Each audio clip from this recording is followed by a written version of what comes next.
ជាធម្មតានៅពេលដែលឈ្នះយើងសប្បាយចិត្តប៉ុន្តែលើកនេះខ្ញុំមានអារម្មណ៍ខុសពីរដងដោយសារតែកម្មវិធីកម្លាំងកោជលសូមបញ្ជាក់ថាប្រសិនបើអ្នកណាដែលចេញក្រៅរង្វង់ក្រហមនេះគឺជាអ្នកចាញ់តែម្ដងជាមួយបងពីហៀងនេះតាំងពីទឹកទី1ដល់ទឹកទី5ហ្នឹងគឺស្មើគ្នាទាំងអស់សូមត្រៀម1 2 3ចាប់ផ្ដើមប្រកួតដៃបងអេខ្វាយដៃបងដៃអត់ខ្វាយបង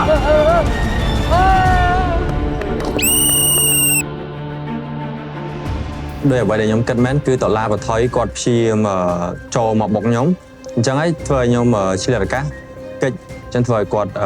ដួលចេញពីខ្សែមុនខ្ញុំខ្ញុំក៏ល្អិលចំពុកជើងគាត់ដួលធ្លាក់បាល់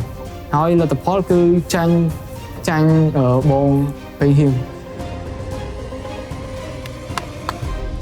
ល្អ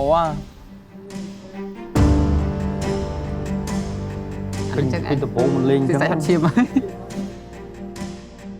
នៅក្នុងការប្រកួតក្នុងជុំមួយនេះតូឡាបានជ្រុកបាល់មុនពេញហៀងដូច្នេះជ័យជំនះបានទៅលើពេញហៀង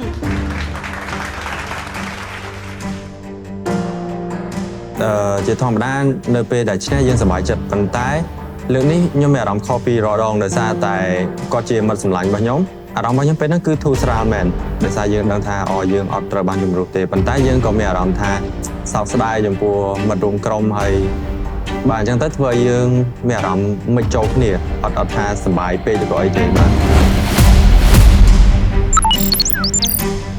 បើភ្លាមឈ្នះភ្លាមរកខ្ញុំគាត់ពីសវត្សរ៍2025បន្តពីច្រើនរង្វាន់ពីក្រវិលកំពង់ពួរជុល